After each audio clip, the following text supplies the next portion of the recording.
আপনাদের দেখাবো তারা রেগুলারটা দেখেন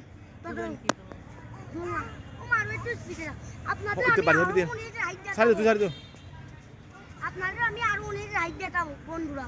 দেখুন বন্ধুরা বন্ধুরা আমি আপনাদের আরো অনেক রাইড দেখাবো, খেলা সুন্দর সুন্দর। ওই যে বন্ধু এটা জিম সেন্টারে সবাই জিম করে, আর আমি তো জিমে উঠতে চাইছিলাম কিন্তু একটা জিনিসের জন্য উঠতে পারি না, দাঁড়ানোর জন্য। এটা আমাদের তো